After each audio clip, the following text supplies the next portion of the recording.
तो सबसे पहले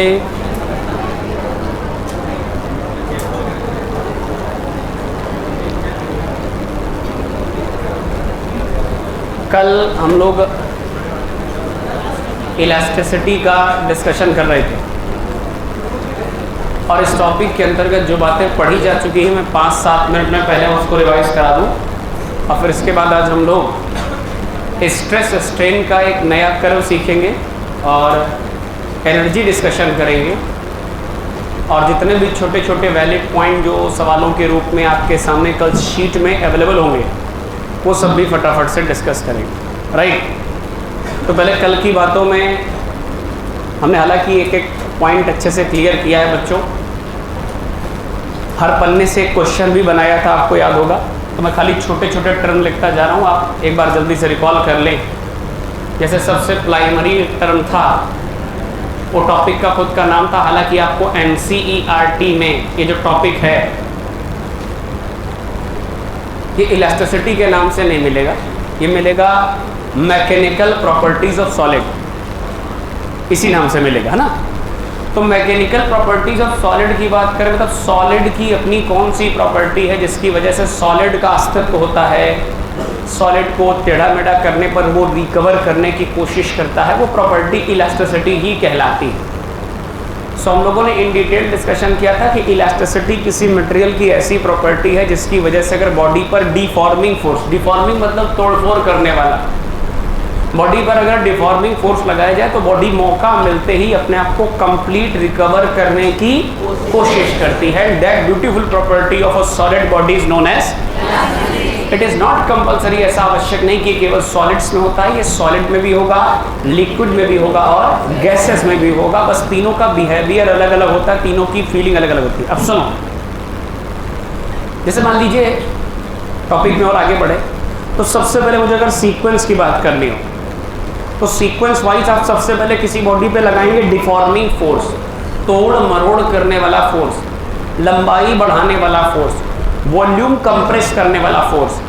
तो सबसे पहले आप किसी बॉडी में लगाएंगे डिफॉर्मिंग फोर्स और जैसे आप किसी बॉडी पे डिफॉर्मिंग फोर्स लगाते हैं तो बॉडी के शेप और साइज में परिवर्तन होता है। परिवर्तन को अगर कंपेयर किया जाए तो वो स्ट्रेन कहलाता है। क्या कहलाएगा? और जैसे ही स्ट्रेन आएगी मतलब बॉडी को मरोड़ महसूस होगा तो बॉडी अपने ओरिजिनल शेप में जाने के लिए रिकवर करने की पूरी कोशिश करेगी। वो अंदर से गुस्सा पैदा करेगी, अंदर से एक रिस्टोरिंग फोर्स डेवलप करेगी, रिकवरी फोर्स डेवलप करेगी जो उसके मॉलिक्यूलर कन्फिगरेशन की वजह से होता है। और उस रिस्टोरिंग फोर्स को हम लोग अगर पर यूनिट एरिया पढ़ें, restoring force per unit area, तो उसे हम लोग स्ट्रेस का नाम देते हैं। राइट, दो बातें कंफर्म हो गई। तो सीक्वेंस ऑफ फिनोमेना क्या है? पहले डिफॉर्मिंग फोर्स, फिर स्ट्रेन और फिर स्ट्रेस। फिर इसके बाद एक साइंटिस्ट आया, साइंटिस्ट का नाम था हुक्स, और हुक ने अपने हिसाब से एक नियम दिया कि कभी भी किसी बॉडी पर अगर आप डिफॉर्मिंग फोर्स लगाएं तो उसमें स्ट्रेन भी आएगा, स्ट्रेस भी आएगा।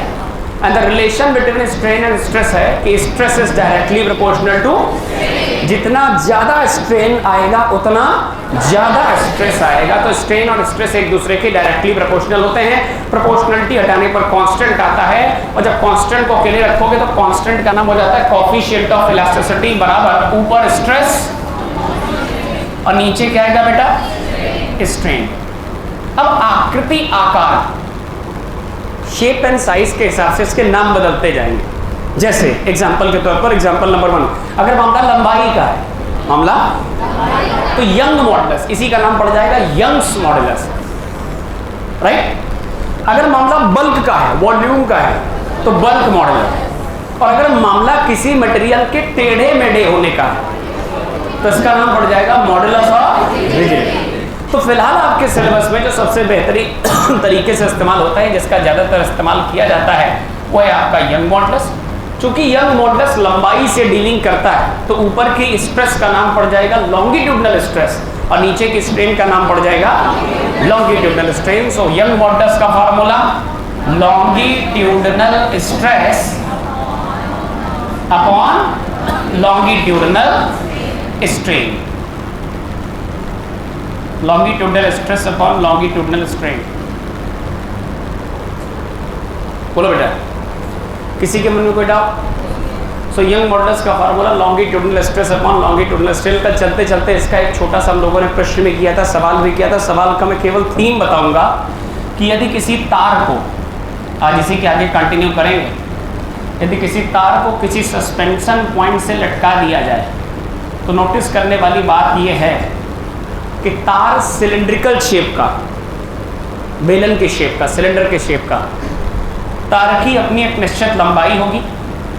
तार की लंबाई में परिवर्तन, यानी तार में एक्सपेरिमेंट करने के लिए कि कितने लोड पर कितना खींच जाएगा, खींचेगा कि नहीं खींचेगा, कितनी ताकत लगाने पर ये टूट जाएगा, कब ये ब्रेक होगा, ये सारे एक्सपेरिमेंट करने के लिए हमने किसी मेटल के एल लंबाई के वायर को लिया जिसका जो क्रॉस सेक्शन है, हमने कल भी आपसे कहा था कि मूली या खीरे इस टाइप के अगर फलों को अगर हम उनकी लेंथ के अलोंग नहीं बल्कि उनकी चौड़ाई के अलोंग काटें तो इनका जो क्रॉस सेक्शन आता है वो दिखने में सर्कुलर होता है।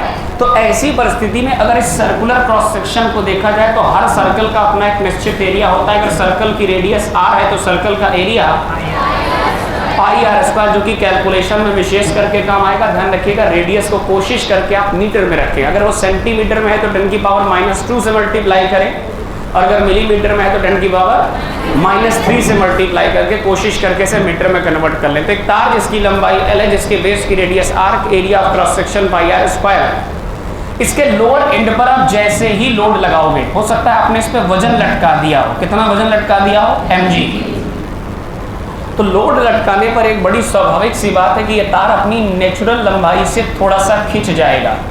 आप अगर ध्यान से नोटिस करोगे तो इसकी लंबाई में थोड़ा सा परिवर्तन हो जाएगा। हो सकता है वो परिवर्तन बहुत छोटा सा हो, वो खिंचाव बहुत छोटा सा हो, जैसे कि डेल्टा है, जैसे कि अब मैं फिर से यंग्स मॉडुलस के फार्मूले के पास वापस जा रहा हूँ। यंग मॉडुलस का फार्मूला है longitudinal stress upon longitudinal strain. Stress का फार्मूला, आराम से बोलिएगा बेटा, restoring force per unit area, और स्ट्रेन का formula change in dimension with respect to initial dimension. यहाँ डायमेंशन का मतलब लेंथ से भी हो सकता है, वॉल्यूम से भी हो सकता है। अगर लंबाई का केस है तो change in length upon original है। अब इन तीनों से दोनों चीजों को अगर सही से रखा जाए तो y बराबर यंग मॉडुलस बराबर फोर्स कितना है, फोर्स कितना है बेटा, फोर्स के नाम पर लोड आएगा, लोड बोले तो mg, एरिया के नाम पर a आएगा, a लिख दो या पाई आर स्क्वायर लिख दो, चेंज इन लंबाई के नाम पर डेल्टा l, और ऊपर लंबाई के नाम पर l आ जाएगा। आवश्यकता अनुसार हम इन सब चीजों का इस्तेमाल कर सकते हैं। ये कल तक की कहानी थी, यहाँ से कल की कहानी खत्म, अब शुरू होती नई कहानी। इस नई कहानी के जो शुरुआती किरदार हैं उसको हम आपको कल ही बता चुके हैं। आपको शायद याद होगा हम लोगों ने चलते चलते एक ग्राफ डिस्कस किया था, आपको याद है क्या बेटा?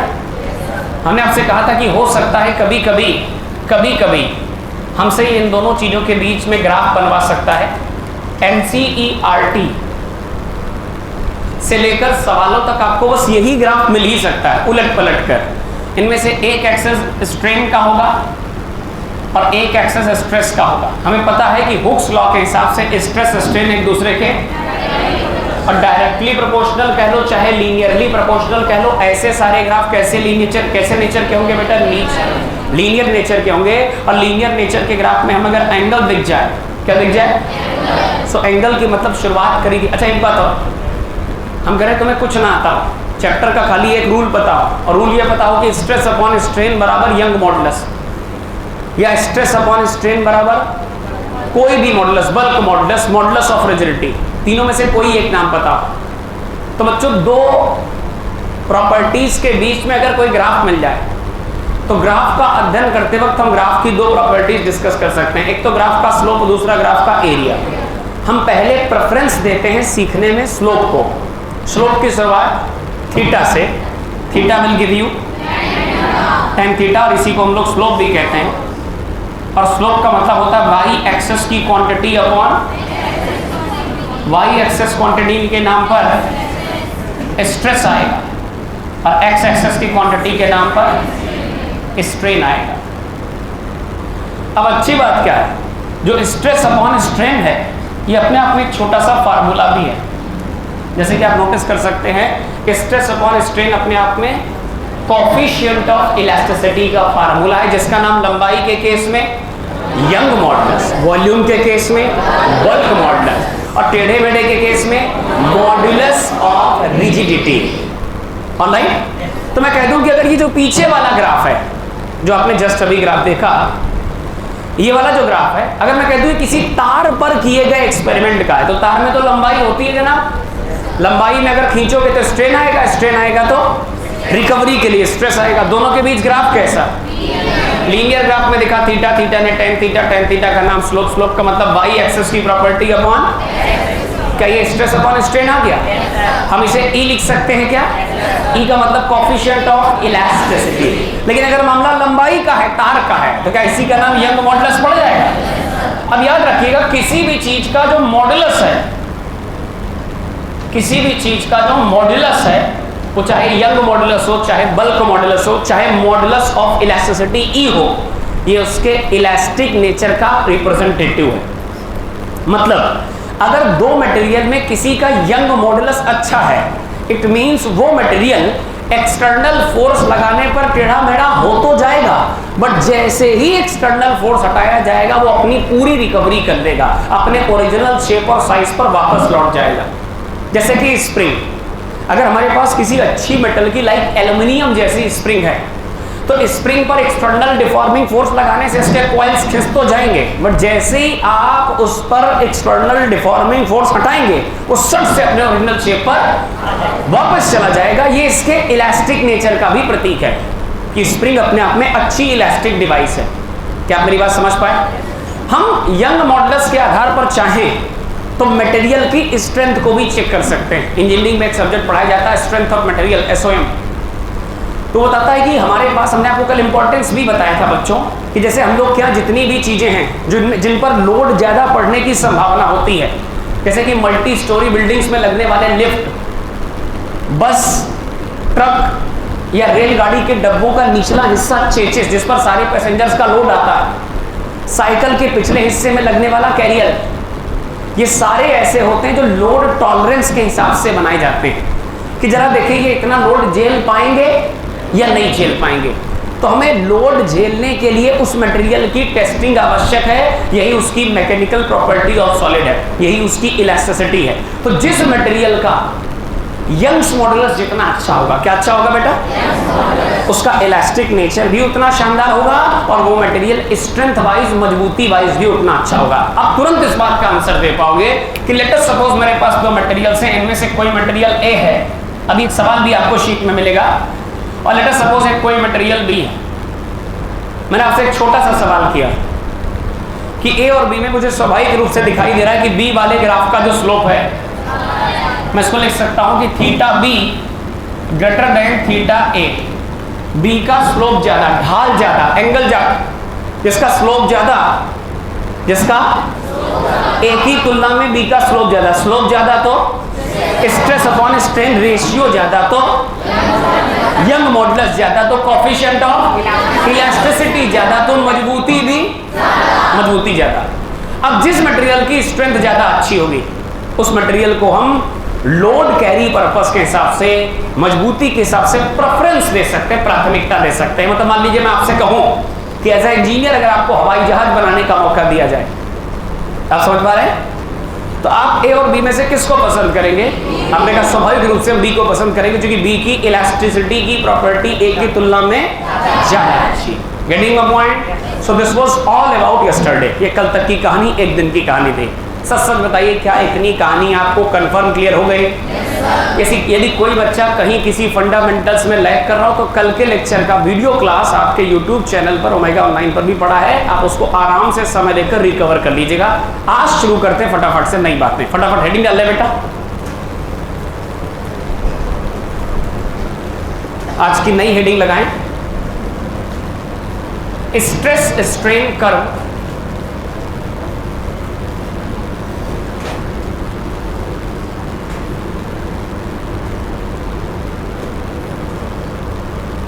स्ट्रेस स्ट्रेन कर्व डाल दीजिए, ग्राफ एक ही बात है। स्ट्रेस स्ट्रेन ग्राफ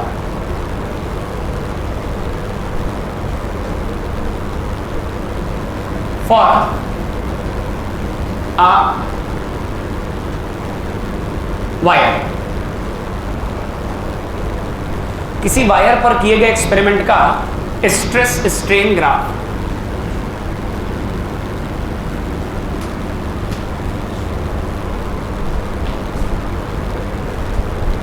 डन बेटा। आइए इसका प्रैक्टिकल डेमोन्स्ट्रेशन भी आपको मैं दिखाता हूं। एक रिजिड सपोर्ट,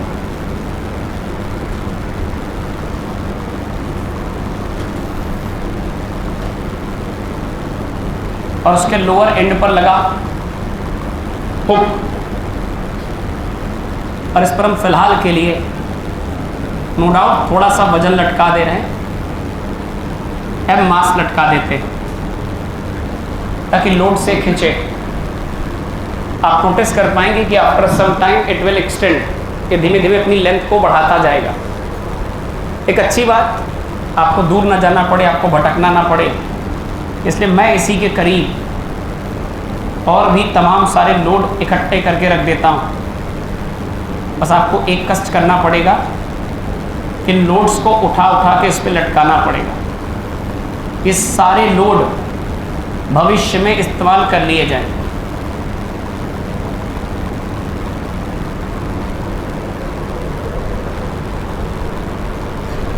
अभी रॉ मटेरियल तैयार किया है, हम स्ट्रेस वर्सेस स्ट्रेन का ग्राफ खींचने जा रहे हैं किसी तार पर किए जा रहे एक्सपेरिमेंट के लिए।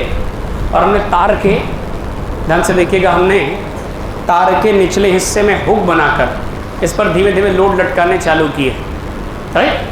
अच्छा, ग्राफ बनाने के लिए हमेशा की तरह हमें, बहुत सुंदर बात कही आपने, दो एक्सेस की आवश्यकता होती है।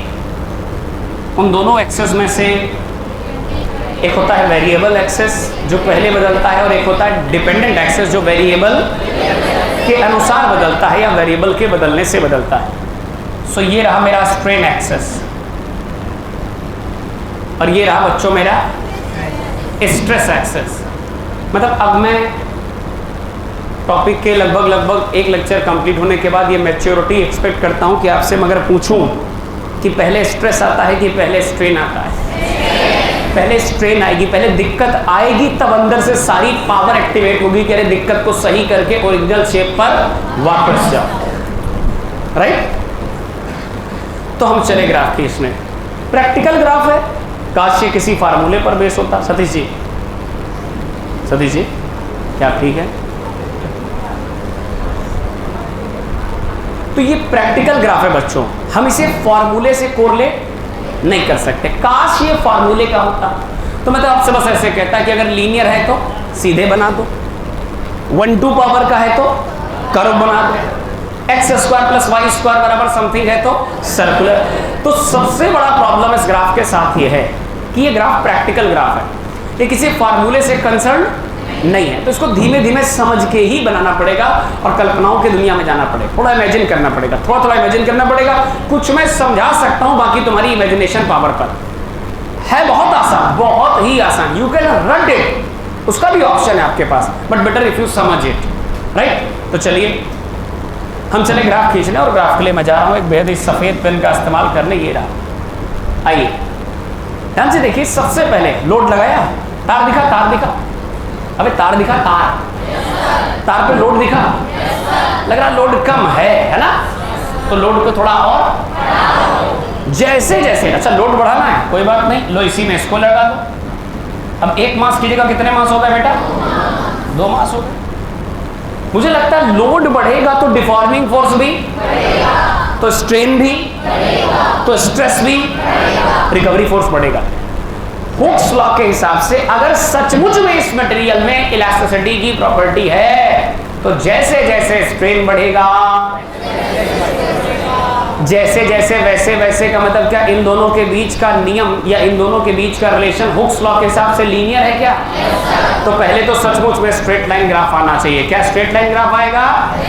एक नंबर बात, ये ग्राफ हमारा O से A तक चलेगा। मैं जानकारी के लिए आपको एक पॉइंट ऐड कर दूं कि O से A तक बने इस ग्राफ में जैसे जैसे लोड बढ़ाओगे, डिफॉर्मिंग फोर्स बढ़ेगा, स्ट्रेन बढ़ेगा, तो स्ट्रेस बढ़ेगा, दोनों एक दूसरे के डायरेक्टली प्रोपोर्शनल, लीनियर प्रोपोर्शनल और लीनियर का ग्राफ स्ट्रेट लाइन होता है जो कि आपके सामने बना। क्या मैं सही बोल रहा बेटा? एक नंबर बात। डिस्कनेक्ट मत होना, बहुत ध्यान सुनते रहना, सारे सवालों के आंसर दे पाओगे। नीट उड़ीसा 2019 में एक सवाल पूछा गया तो उसका एक यूट्यूब शॉर्ट अभी आपको मिल जाएगा, वो रेडी हो गया। अब उसी पे बेस है, उस ऐसे सवाल के आंसर तभी दे पाओगे जब आप इसको प्रैक्टिकली देखोगे। अब सुनो, या प्रैक्टिकली इमेजिन करोगे। सुनना, तो स्ट्रेन बढ़ने के साथ साथ स्ट्रेस बढ़ा, पहला हिस्सा लीनियर है। अब अगर और लोड बढ़ाओगे, सारा के लोड बढ़ाने का है, सारा के लोड बढ़ाते जाओ, आप इस मटेरियल की औकात चेक कर लोगे कितना मजबूत है, कितना इलास्टिक है। तो थोड़ा सा लोड और बढ़ा दो, एक बांट और लटका दो ऐसे। तो जैसे अब लोड बढ़ाओगे, अब एक निश्चित पॉइंट के बाद, हमने उस पॉइंट को नाम दे दिया ए पॉइंट। एक निश्चित पॉइंट के बाद स्ट्रेन ज्यादा बढ़ेगा, तोड़ मरोड़ ज्यादा आएगी, रिकवरी थोड़ी सी कम होगी बट होगी।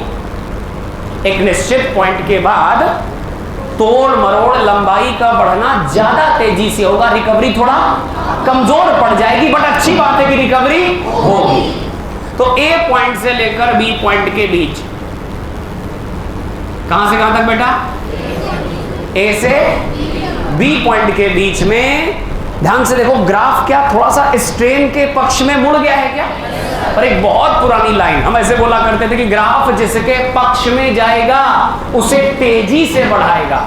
तो पहले स्ट्रेस और स्ट्रेन एक दूसरे के साथ बराबर रेशियो में बढ़ रहे थे। अब ध्यान से देखो, क्या स्ट्रेन की तरफ मुड़ गया है क्या? मतलब स्ट्रेन ज्यादा आएगा और स्ट्रेस उसके कंपैरिजन में थोड़ा, रिकवरी कम कम हो पाएगी। बट अच्छी बात क्या है कि रिकवरी हो रही है। आंसर दीजिएगा, ओ से ए तक का ग्राफ इलास्टिक है। आपने कहा सर 100% इलास्टिक है। कैसा है बेटा? इलास्टिक है। इस क्लास का मतलब अगर आप लोड लटकाने से स्ट्रेन बढ़ा तो स्ट्रेस बढ़ गया है, आप लोड हटाते जाओ, आप लोड कम करते जाओ, डिफॉर्मिंग फोर्स हट जाएगा, तार अपनी स्वतंत्र लंबाई पर वापस चला जाएगा। जो तार खींचकर ऐसा हो गया था वो वापस से ऐसा हो जाएगा। Are you getting my point?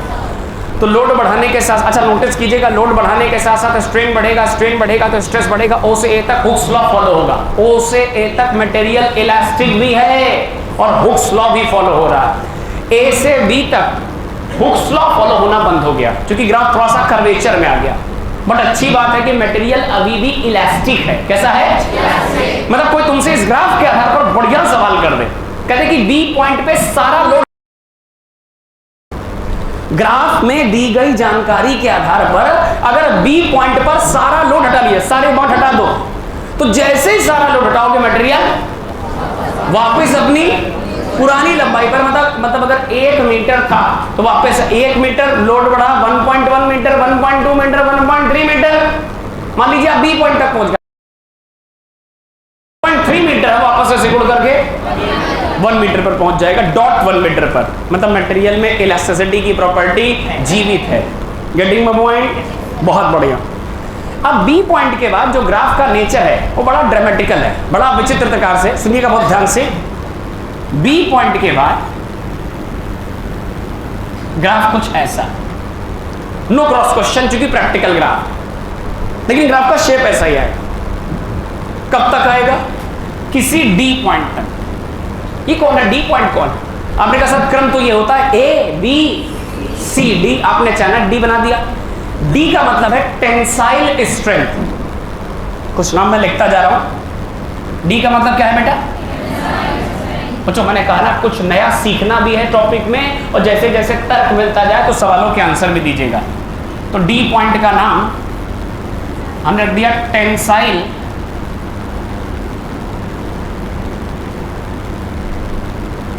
Strength. एक और छोटा सा पॉइंट, बी पॉइंट को हम लोग इलास्टिक लिमिट भी कहते हैं। क्या बोला क्या बोला क्या बोला क्या बोला?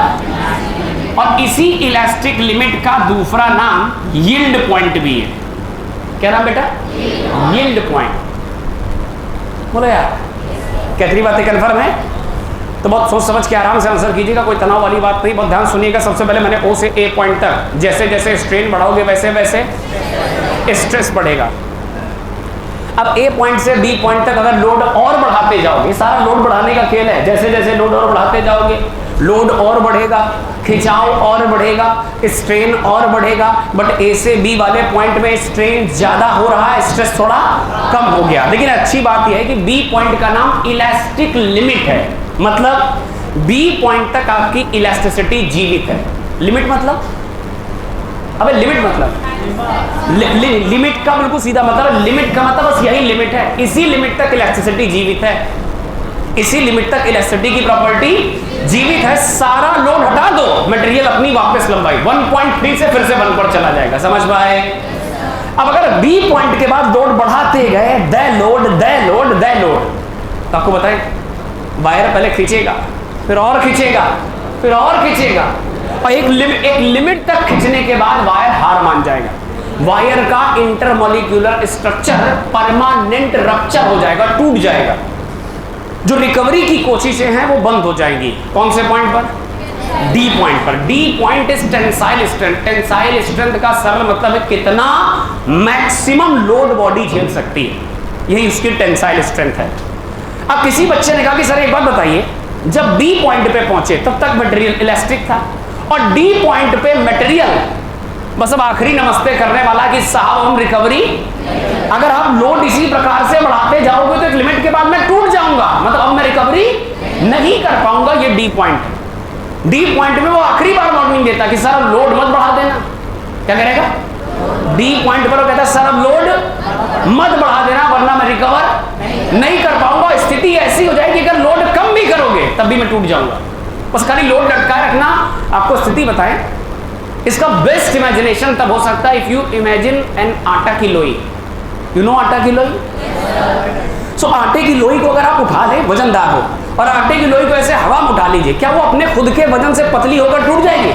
सो द पतली होना इज नेकिंग। ये हिस्सा चौड़ा, ये हिस्सा चौड़ा, शोल्डर चौड़े, चेहरा चौड़ा, ये हिस्सा कैसा है? पतला। इन दोनों के कंपैरिजन में पतला है, वी कॉल इट नेकिंग। इस शब्द को नेकिंग का नाम दिया जाता है। तो जब भी कोई वायर अपने ऊपर लोड लगने की वजह से खींचकर टूटेगा तो एक स्थिति आएगी जब वो फ्लूइड जैसा बिल्कुल पतला होकर टूटेगा। तो टूटने के जस्ट पहले जब वो आखिरी वार्निंग देता है कि साहब मैं टूटने वाला हूं, that point is tensile strength point. अब सुनिएगा, बड़ा शानदार बात, मैंने कल भी इस पॉइंट को बोला था, मैं फिर बोलूंगा कि किसी मटेरियल पर, गौर कीजिएगा बच्चा, किसी मटेरियल पर डिफॉर्मिंग फोर्स लगाया गया, स्ट्रेन आया, और मटेरियल ने रिकवरी की कोशिश की, मतलब स्ट्रेस डेवलप किया। क्या आप समझ पा रहे हैं? अगर रिकवरी हो गई तो इलास्टिक, और रिकवरी ना हो पाई, जैसे का तैसा रह गया तो इलास्टिक। कल बोला था ना, अगर रिकवरी हो गई तो इलास्टिक और ना हुई तो। अब ध्यान से सोचिएगा, मैंने अभी आपको कहा था कि बी पॉइंट तक ऐसा पॉइंट आता है जब मटेरियल में लोड हटा लो तो रिकवरी हो जाती है, और बी के बाद ऐसे पॉइंट्स हैं जब अगर आप लोड हटा भी लोगे तब भी मटेरियल में परमानेंट कुछ ना कुछ खिंचाव रह जाएगा। बी पॉइंट तक याद करिए, अगर आप सारा लोड हटा लें तो जो मटेरियल खींचकर 1 से 1.3 पहुंच गया था, लोड हटाने पर वापस से 1 पहुंच जाएगा। बट अगर बी पॉइंट के बाद भी लोड बढ़ाते जाओ, उंगली देखना, बढ़ाते जाओ जब तक वो लोड झेल सकता है। तो अगर आप लोड कम भी कर लोगे तो जो 1.3 तक पहुंच गया था वो रिकवर करने की कोशिश भी करेगा तो बहुत आएगा, तो 1.2 तक, 1.1 तक 100% रिकवरी पॉसिबल। अब इसके बीच में आप कोई पॉइंट ले सकते हो, C point, random point, B से डी के रीजन में। फिर से बोलो, अगर लोड कम भी कर दिया जाए तो मटेरियल अपनी ओरिजिनल लेंथ पर वापस नहीं जाएगा, उसमें कुछ ना कुछ परमानेंट स्ट्रेन रह जाएगा। सो इस बीच के किसी भी पॉइंट को हम लोग कहते हैं ये परमानेंट सेटिंग वाला पॉइंट है। परमानेंट सेटिंग हो गई, लंबाई सच में खिंच गई, मतलब बी पॉइंट तक सारा लोड हटा दो, रिकवरी पूरी हो जाएगी। बट अगर सी पॉइंट पे लोड हटाने की कोशिश करोगे तो लोड हटा भी लोगे तो ग्राफ वापस तो जाएगा बट ओरिजिन पर नहीं जाएगा। ध्यान से देखिए, कुछ ना कुछ परमानेंट स्ट्रेन रह जाएगा। बी पॉइंट पे लोड हटाओगे, ग्राफ उल्टा वापस चला जाएगा। लोड कम करते जाओ, वायर खींचेगा वापस पुरानी लंबाई पर। बट अगर आप बी के आगे वायर में लोड बढ़ाते चले गए तो वायर में परमानेंट डिफॉर्मेशन कुछ इस कदर आएंगे जो लोड हटाने पर भी नहीं जाएंगे, कुछ ना कुछ उसमें स्ट्रेच मार्क्स रह जाएंगे। Are you getting my point? पक्का पक्का, इतनी बात कंफर्म है? अब मुझे एक बात का आंसर दीजिए, बोर्ड देखिए। आवश्यक नहीं कि बहुत सारे नए शब्द तुम सारे एक ही बार में सीख लो, दरिद्र मत बनो, धीमे धीमे बस खाली सुनते रहो, सीख जाओगे। ये बताओ मुझे उस रीजन का नाम बताइए, जैसे ए से बी, ओ से ए, बी से डी, मुझे उस रीजन का नाम बताइए जहां तक हुक्स लॉ फॉलो होता है। ओ से ए वाला, कहां से कहां तक वाला? मुझे उस रीजन का नाम बताइए जहां इलास्टिसिटी तो है बट हुक्स लॉ फॉलो नहीं हो रहा है। अब मुझे उस पूरे रीजन का नाम बताइए जहां तक, सतीश क्या बात है? नहीं नहीं नहीं, अरे कोई नाराजगी नहीं, ठीक है, वो अभी कुछ गड़बड़ नहीं कर रहा है, बस कुछ गड़बड़ है क्या? तुम छुट्टियां थी, घर गए थे, खबरदार अगर 5-6 महीने ऐसी कोई बात हमें सुनने मिल गई। देखो सब ऐसे मजा लेंगे, अब पूरी फोकस से देखना, मुंह तोड़ देंगे गधे के आगे बैठा है। मुझे उस रीजन का नाम बताइए जिस रीजन तक, बोर्ड देख लीजिए अच्छे से, मुझे उस रीजन का नाम बताइए जिस रीजन तक मटेरियल में इलास्टिसिटी की प्रॉपर्टी है। हुक्स की बात नहीं कर रहा हूं, इलास्टिसिटी है, ओ से बी तक है। अब सही मायने में अगर इसको तोड़ के पढ़ोगे तो ऐसे पढ़ सकते, सुनना एक बार सुनना, ओ से बी तक इलास्टिसिटी है जिसमें ओ से ए तक हुक्स लॉ लागू हो रहा है और ए से बी में हुक्स लॉ लागू नहीं हो रहा है। इतनी सी बात, सही बात है। बी पॉइंट के दो नाम बताइए। इलास्टिक लिमिट, यहां के बाद इलास्टिसिटी की प्रॉपर्टी जवाब दे जाएगी। इलास्टिसिटी की प्रॉपर्टी मतलब अगर लोड हटा लोगे तब भी मटेरियल में टेढ़ा मेढ़ापन जीवित रहेगा, मतलब परमानेंट सेटिंग बन जाएगी, उसमें परमानेंट कुछ ना कुछ डिफॉर्मेशन रह जाएगा। बी का दूसरा नाम यील्ड पॉइंट का मतलब, यील्ड का हिंदी मतलब होता है उत्पन्न होना, डेवलप होना। तो बी पॉइंट एक ऐसा पॉइंट है जिसके बाद लोड लगाने पर, जिसके बाद कुछ ना कुछ स्ट्रेन डेवलप हो ही जाएगी। मतलब एक छोटी सी बात करो बच्चों, सी पॉइंट पर बोल देखो, ग्राफ में लोड बढ़ाते बढ़ाते सारा खेल लोड बढ़ाने का, लोड बढ़ाया स्ट्रेन बढ़ गया, स्ट्रेन बढ़ा स्ट्रेस बढ़ गया। लोड बढ़ाने पर सी पॉइंट पर अगर सारा लोड हटा दिया जाए, क्या वायर अपनी ओरिजिनल लेंथ पर वापस चला जाएगा कि कुछ ना कुछ परमानेंट स्ट्रेन रह जाएगा? Permanent strain. अब देखो एक बात अभी मैंने तुमसे बोली थी कि अगर पूरी रिकवरी हो गई तो इलास्टिक, और रिकवरी पूरी ना हो पाई तो बी से डी तक का पूरा रीजन, क्या बोला? बी से डी तक का अगर लोड हटा भी दोगे तब भी रिकवरी 100%। ये प्लास्टिक रीजन है। कैसा रीजन है? सब ध्यान रखेंगे, बी से आगे का समस्त रीजन प्लास्टिक रीजन कहलाएगा। क्या कहलाएगा बेटा?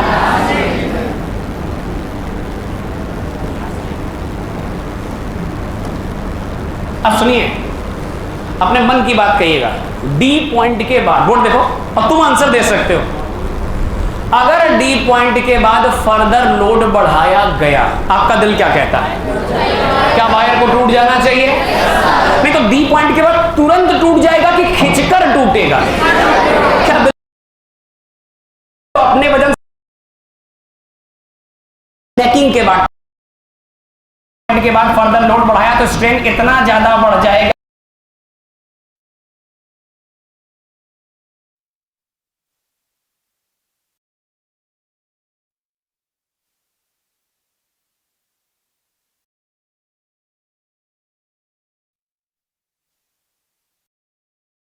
के आगे का रीजन है, उसको हम लोग क्या बोलेंगे बेटा?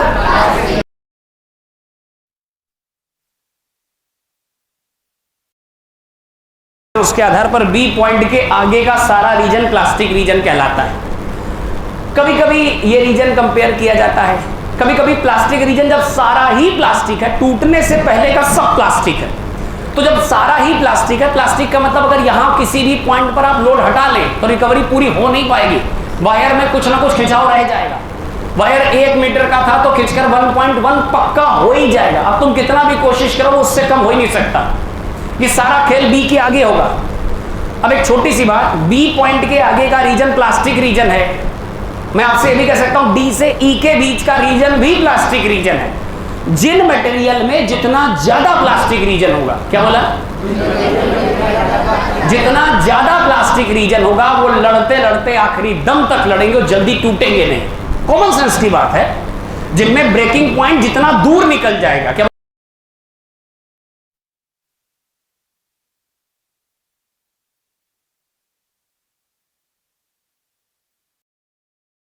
होगा, और प्लास्टिक रीजन जितना ज्यादा होगा मटेरियल उतना ज्यादा लोड झेल सकता है। वो मटेरियल उतना ही डक्टाइल मटेरियल कहलाएगा। क्या कहलाएगा? अब आपने दो शब्द सुने होंगे 100% केमिस्ट्री में, सॉलिड स्टेट वगैरह में सुने होंगे। मटेरियल की दो कैटेगरी में, एक होती है डक्टाइल, दूसरी होती है ब्रिटल। सुना है क्या? नहीं, मैं डक्टाइल मिलेबल की बात नहीं कर रहा हूं। किसी मेटल को मेटलर्जी के बाद दो हुक से बांधकर खींचकर उसके तार बना देना, यह डक्टिलिटी कहलाता है। और किसी मेटल को बीट कर करके उसकी शीट बना देना, यह मिलेबिलिटी कहलाता है। जिन मटेरियल में प्लास्टिक रीजन तगड़ा होता है वो उतनी ही ज्यादा डक्टाइल मानी जाती हैं। वो जल्दी टूटती नहीं बल्कि खिंचती खिंचती खिंचती चली जाती है। और जो मटेरियल प्लास्टिक रीजन के मामले में कमजोर होगा, जिसमें प्लास्टिक रीजन कम होगा, वो जल्दी ब्रेकिंग पॉइंट तक पहुंच जाएगा। मतलब बी से ई की यात्रा अगर लंबी है तो काफी सारा वजन, काफी सारा लोड, काफी सारी पिटाई, काफी सारी खिंचाई तार झेल सकता है।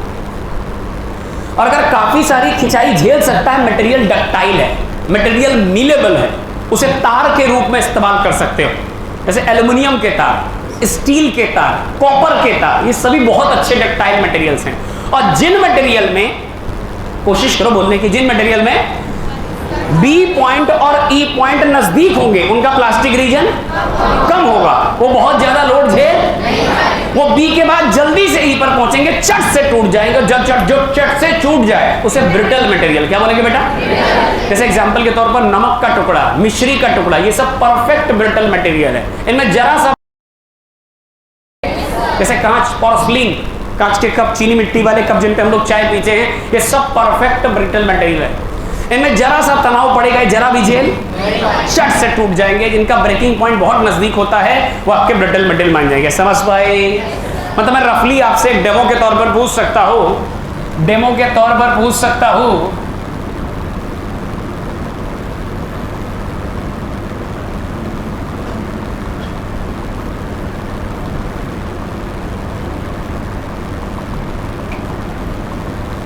बोर्ड पे देखें,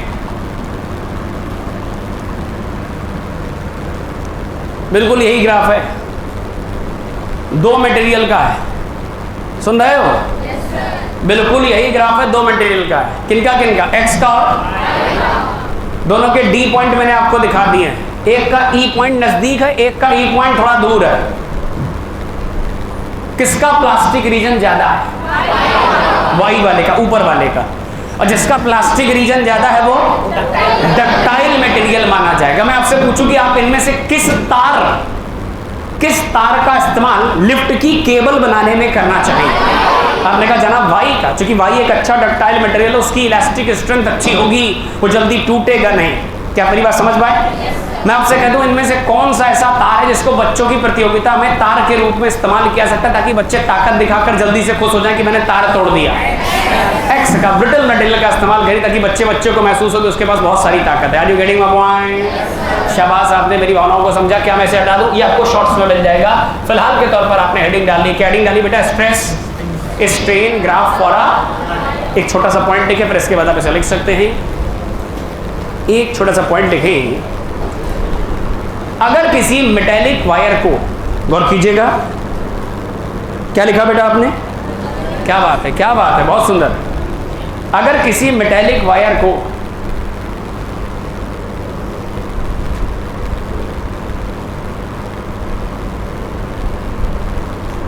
अगर किसी मेटेलिक वायर को लोड लगाकर, लोड अप्लाई कर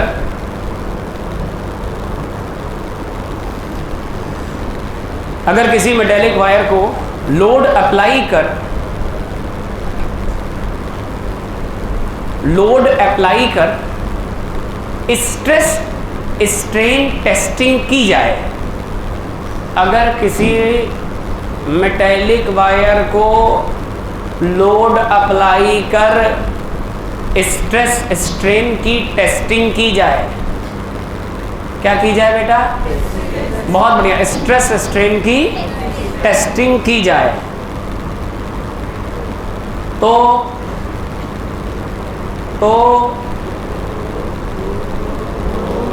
बहुत बढ़िया, तो इसकी मैकेनिकल प्रॉपर्टीज, तो इसकी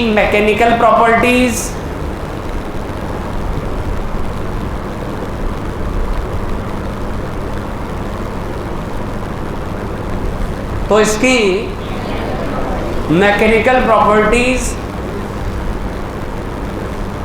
का आइडिया मिल सकता है। तो इसकी मैकेनिकल प्रॉपर्टीज का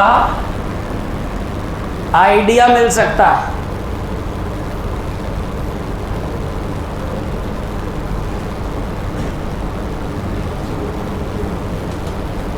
तो इसकी मैकेनिकल प्रॉपर्टीज का आइडिया मिल सकता है।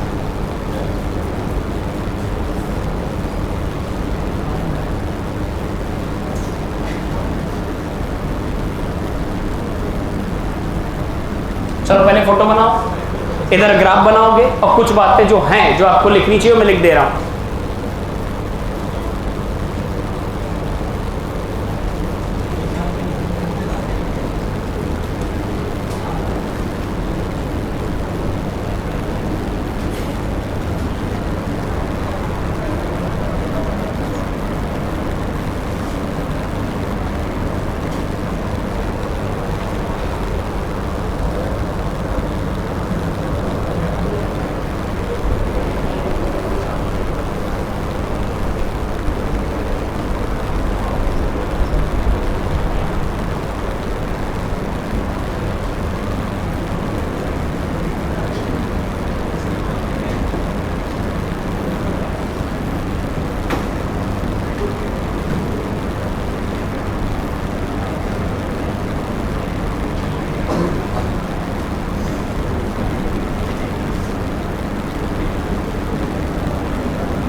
है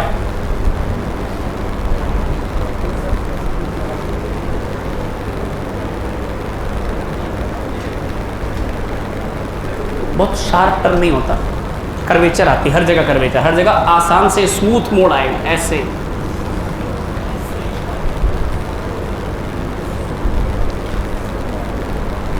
चलिए आराम से नोट करें।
जल्दी करें।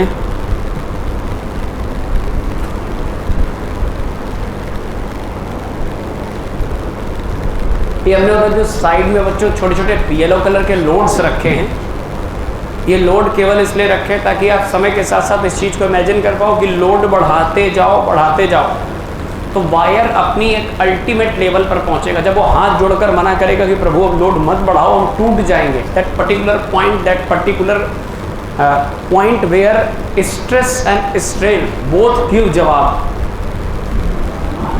यस, तो जवाब देते कि प्रभु अब मत बढ़ाओ और टूट जाएंगे। So that is D point. अच्छा, एक छोटी बात और मैं आपसे विनती करूंगा, पढ़े लिखे समझदार हैं, ये मेरे ग्राफ छोटे पड़ गए हैं और कर्व बड़ा निकल गया, तो कृपया एक छोटा सा निवेदन है आप सभी से कि इन ग्राफ को थोड़ा सा ऐसे एक्सटेंड कर लें, बढ़ा लें।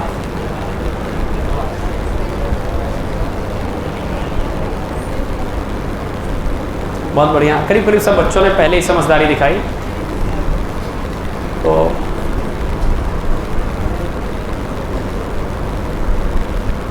आई थिंक डन बेटा। किसी बच्चे के मन में कोई डाउट होना नहीं चाहिए मेरे हिसाब से। डन, चलिए।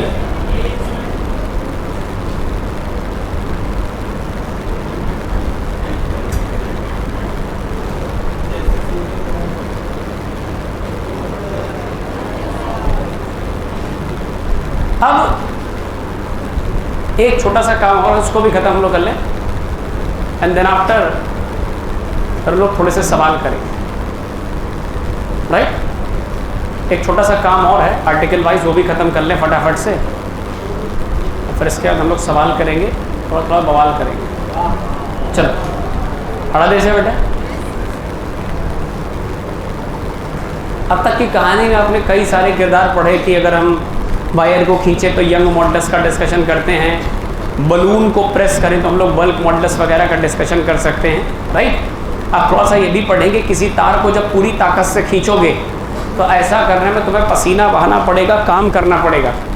और यकीन मानिए अगर तार में इलास्टिसिटी की प्रॉपर्टी है तो इलास्टिसिटी की प्रॉपर्टी का विशेष गुण होता है कि जितनी भी डिवाइसेस इलास्टिक होती हैं, चाहे वो स्प्रिंग हो, ये सभी कंजर्वेटिव फोर्स फील्ड में गिनी जाती हैं।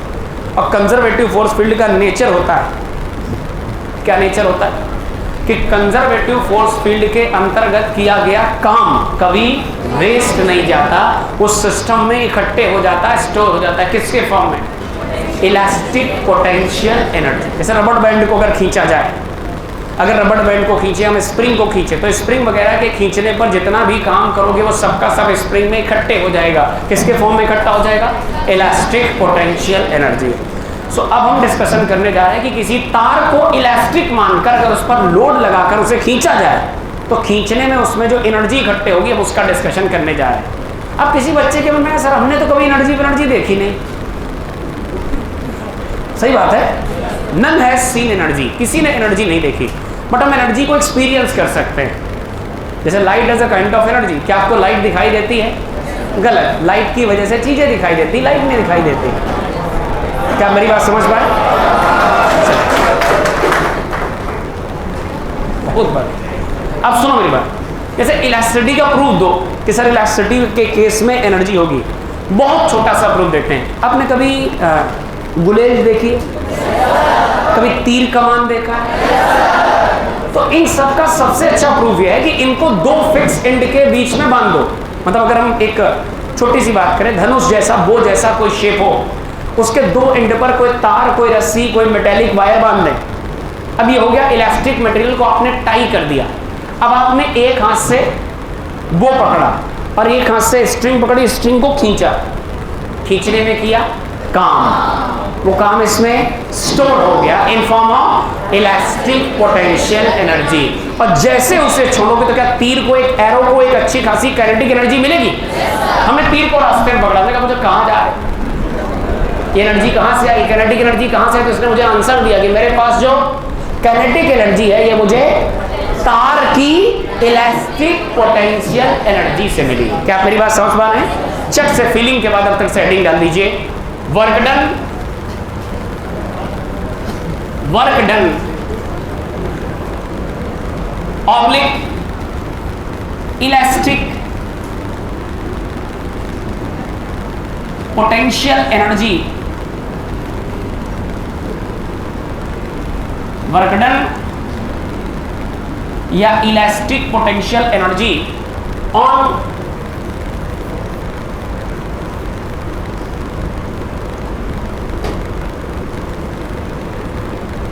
Stretching a wire.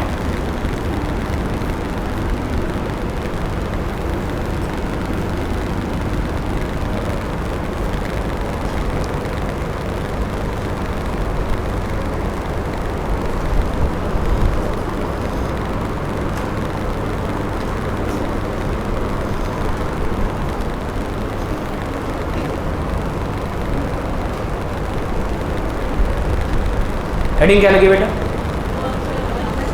हेडिंग लगी वर्क डन या elastic potential energy on stretching a wire. बहुत प्यारी हेडिंग है, बेहद ही शानदार, इसमें बहुत कुछ सीखने को मिलेगा। और एक बात मैं आपको और बता दूं, इसमें कई सारे ऐसे कैरेक्टर काम आएंगे जो अब तक आप टॉपिक के अंतर्गत पढ़ चुके, जैसे कि यंग मॉडुलस, जैसे कि स्ट्रेस, जैसे कि लॉन्गिट्यूडनल स्ट्रेस, जैसे कि लॉन्गिट्यूडनल स्ट्रेन। तो मैं इससे पहले कि आगे पढ़ूँ आपका थोड़ा थोड़ा परिचय कराता चलता हूँ आपके पुराने कैरेक्टर से। हाँ, एक बात और है कि मुझे इस बात में एक डायग्राम भी बनाना पड़ेगा। तो just look at this diagram. We have a wire which is suspended from a rigid source. एक तार, ये रहा तार। इस तार की इनिशियल लेंथ, प्रारंभिक लंबाई L है और मैं इस पर एक्सटर्नल फोर्स लगाने वाला हूं बच्चों। बड़ी स्वाभाविक सी बात है, हाथ से पकड़ के एक्सटर्नल फोर्स लगा दो, प्लास से खींच लो, हुक से खींच लो, लोड लगा दो, mg लगा दो, सारी बातें एक जैसी। सो जैसे आप इस पर लोड लगाएंगे, मुझे ऐसा फील हो रहा है कि इसकी लंबाई बढ़नी चाहिए। एंड हैव पेशेंस, भरोसा रखिए, इसकी लंबाई सचमुच में थोड़ी सी बढ़ भी जाएगी। ये देखिए, ये वायर थोड़ा सा थिनिंग इफेक्ट का शिकार हो गया है, ये खिंच भी गया है, इसकी लेंथ भी बढ़ गई। अच्छा, किसी ने पूछा कि सर पहले वाला वायर थोड़ा मोटा है, दूसरा वाला थोड़ा। एक छोटा सा आइडिया आपके दिमाग में डालना, बस खाली इतना सा मतलब है इस फोटो का। इन दोनों फोटो में थोड़ा सा डिफरेंस अगर आप माइन्यूटली देखोगे तो आपको दिखाई देगा, पहले वाला वायर मोटा, दूसरा वाला पतला। दिस आल्सो बिलोंग फ्रॉम आटा की लोई। यू नो आटा की लोई? सो आटा गूंथा गया, उसकी एक लंबी लंबी लोई बनाई गई। आपने ढाबे, होटल वगैरह या घर में भी देखा होगा, भी आप जब घर गए तो आप देखते हैं कि जब भी किसी स्पेसिफिक वॉल्यूम को, किसी निश्चित आयतन को, अगर भाई सिंपल सी बात, हम जो लोई बनाते हैं वो सिलेंड्रिकल शेप की। अब सिलेंडर के विषय में एक विशेष बात सुन लो। सिलेंडर के वॉल्यूम का बड़ा सिंपल सा फार्मूला होता है। अगर इसके बेस का क्रॉस सेक्शन एरिया A है और लंबाई L है, तो सिलेंडर के वॉल्यूम का फार्मूला होता है बेस के क्रॉस सेक्शन का एरिया मल्टीप्लाई बाय लंबाई। तो अगर आटे की लोई ऐसे फॉर्म में, तो मान लीजिए उसका वॉल्यूम V है। अब इसी V वॉल्यूम को रोल करके लंबा कर दोगे, तो जैसे जैसे आप लंबा करते जाओगे, इट मींस लेंथ बढ़ाओगे, तो कांस्टेंट प्रॉपर्टी के लिए आपको मैंने कई बार सिखाया है, मोमेंटम कांस्टेंट रखना हो। अभी तुम जाते जाते, मुझे लगता है शायद केपलर साहब का जब दूसरा नियम पढ़ के गए थे, तब भी मैंने आपसे सिखाया था V1 R1 बराबर V2 R2, कि जब आपका सैटेलाइट ज्यादा दूरी पर होगा, R बड़ा होगा तो V कम होगा, और जैसे जैसे आपका सैटेलाइट या आपका प्लेनेट सन के नजदीक आएगा, R कम हो जाएगा तो V ऑटोमेटिकली। तो किसी प्रॉपर्टी को कांस्टेंट रखने में अगर दो लोगों का रोल है, अर्थात वॉल्यूम जैसी चीज बनाने में अगर दो चीजों का प्रोडक्ट काम आ रहा, तो किसी एक को बढ़ाओगे तो मजबूरन दूसरे को घटाना है। क्या तुम्हें 12-12 वाला कॉन्सेप्ट याद है? 3 चौको 12, 6 दूनी 12। 3 को बढ़ाकर 6 करोगे तो 4 को घटाकर 2 करना पड़ेगा। याद आया? तो इसी प्रकार बस मैं खाली आपको हिंट ये देना चाहता हूं कि पहला जो वायर है, इसका एक स्पेसिफिक वॉल्यूम है। इस पर जैसे एक्सटर्नल लोड अप्लाई करोगे, जैसे ही एक्सटर्नल लोड अप्लाई करोगे, तो लोड लगाते ही इसकी लंबाई थोड़ी सी बढ़ जाएगी। कॉमन सेंस की बात है, वही वायर ये है, वही वायर ये है, वही वॉल्यूम ये है, वही वॉल्यूम ये है। लेंथ बढ़ाओगे तो क्रॉस सेक्शन एरिया थोड़ा सा घट जाएगा, तो वायर खिंचकर पतला हो जाएगा। है, इसे हम लोग के डिस्कशन का तुरंत मुद्दा नहीं है, सवालों में आता है विशेष करके। अब समझिए इस बात को कि तार जिसकी लंबाई L है उस पर नीचे से फोर्स लगाया F, वायर थोड़ा सा खिंच गया। नोटिस करने वाली बात यह है कि मान लीजिए तार में जो खिंचाव है वो कितना आ गया बेटा? नहीं, पहले से लंबाई कितनी थी? कैपिटल L, और उसमें खिंचाव कितना आ गया?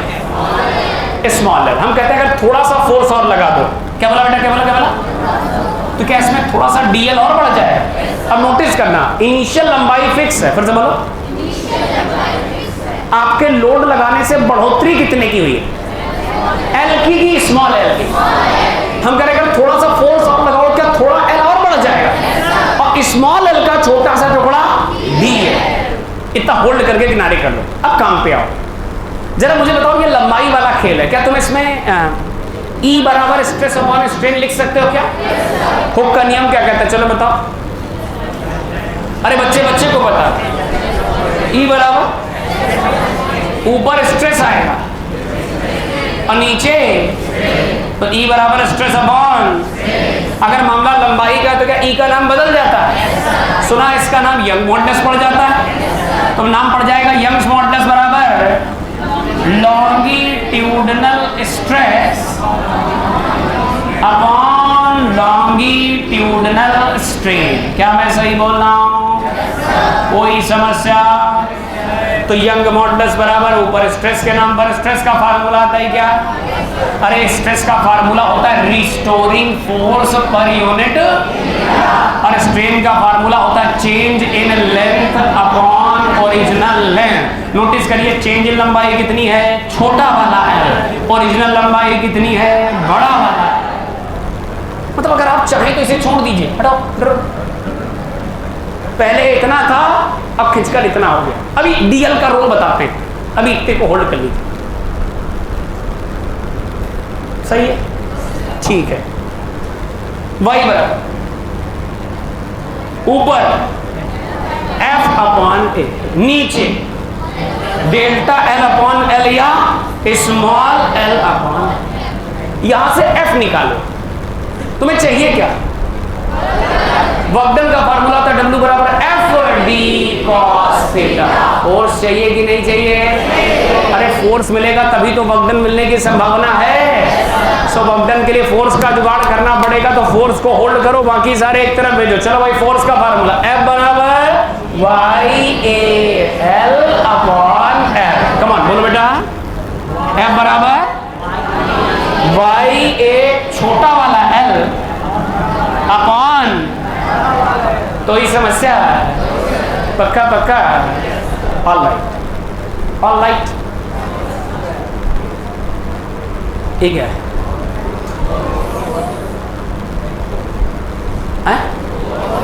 ये फोर्स क्या वाई कांस्टेंट है, मटेरियल की प्रॉपर्टी पर डिपेंड करता है। स्टील का वाई अलग होता है, लोहे का अलग, चांदी सोना हर मेटल का वाई करीब करीब अलग अलग। Area of cross section fix है, इनिशियल लंबाई फिक्स है। फोर्स खिंचाव पर भी डिपेंड करता है। कोई नई बात नहीं लिखी मैंने, आप भूल गए। आपको स्प्रिंग याद है? स्प्रिंग को खींचो x, तो उसमें रिस्टोरिंग फोर्स आता है F बराबर माइनस kx। ये है F, ये है K, ये है x। जितना खींचते जाओगे, जितना लंबाई बढ़ती चली जाएगी, उतना ज्यादा रिस्टोरिंग फोर्स आएगा। बोलो भाई, तो भाई सब बातें छोड़ दो, just leave all the things. एक छोटा सा सिंपल सेंटेंस बताओ बच्चों कि जो इसमें रिस्टोरिंग फोर्स या फोर्स है। अच्छा, एक बात बड़ी महत्वपूर्ण समझिएगा, ये बाहर वाला फोर्स है, ऐसा ही इसके अंदर फोर्स है जो दिखाई नहीं दे रहा, वही तो रिस्टोरिंग फोर्स है, वही तो। एनसीईआरटी की लाइन आपको शॉर्ट्स में मिली होगी, मैंने बताया है कि जितना किसी बॉडी में आप डिफॉर्मिंग फोर्स लगाएंगे, बॉडी उतना ही अंदर से रिस्टोरिंग फोर्स ऑफर करती। मतलब डिफॉर्मिंग फोर्स और रिस्टोरिंग फोर्स न्यूमेरिकली एक दूसरे के इक्वल, बट डायरेक्शन वाइज एक दूसरे के अपोजिट है। डिफॉर्मिंग बाहर से खींचता है तोड़ने के लिए, और रिस्टोरिंग कोशिश करता है अंदर की तरफ वापस से जोड़ने के लिए। Getting a point? अब जरा सुनना, मैं आपसे खाली एक छोटी सी बात पूछना चाहता हूं कि ये जो YF है फोर्स, ये क्या खिंचाव यानी स्मॉल l पर डिपेंडेंट है क्या? आपने कहा सर F के फार्मूले में L आ रहा, इट मींस अगर L बढ़ता जाएगा, क्या बोला बेटा?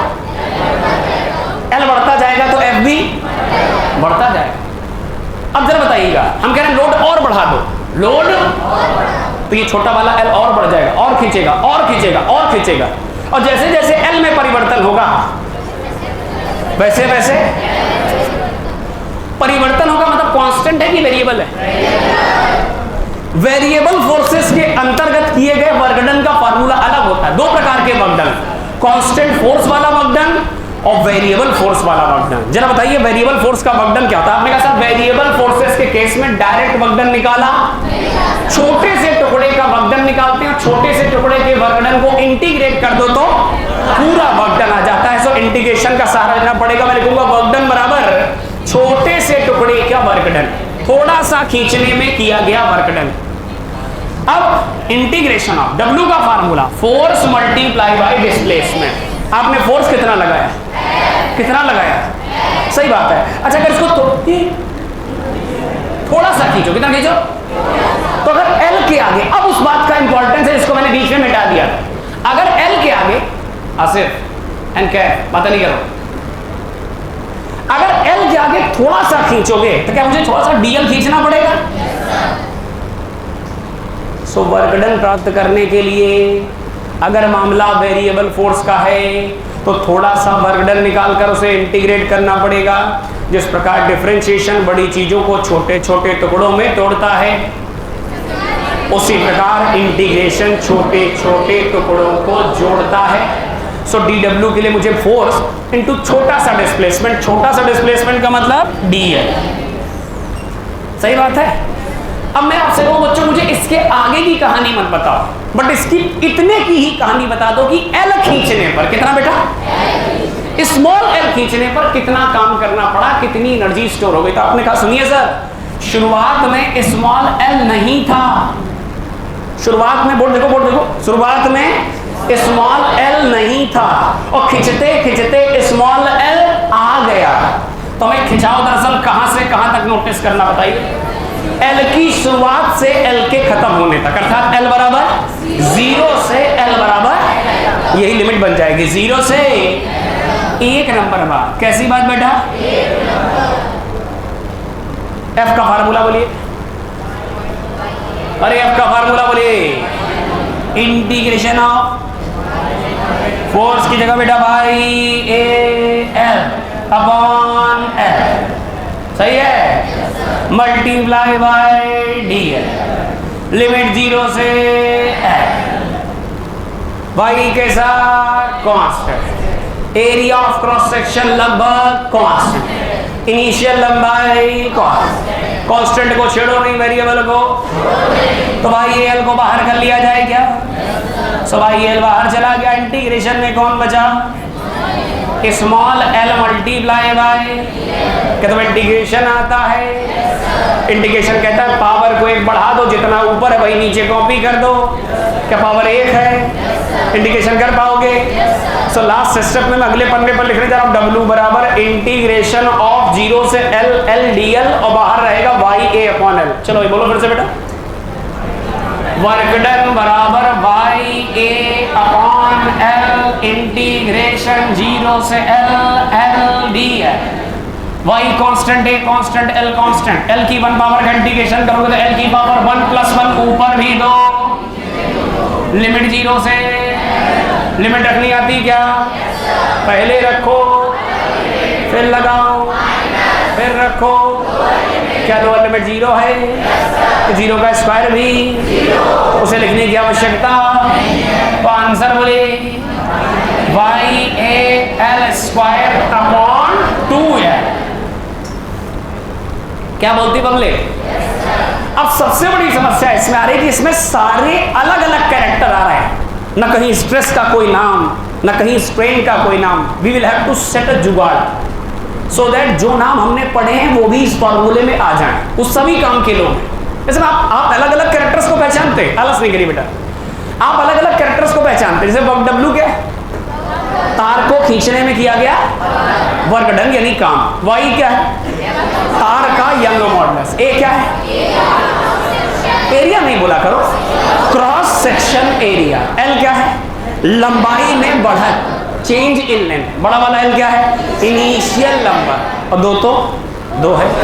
अब जुगाड़ देखिए, क्या जितना काम करोगे क्या? वो सारा का सारा इसमें स्टोर हो जाएगा। किसके रूप में स्टोर होगा? नहीं, पोटेंशियल एनर्जी की इलास्टिक पोटेंशियल। बहुत ही खूबसूरत आपने कहा, जो भी कहा इज इक्वल टू। जुगाड़ देखिए कितना खतरनाक करना है।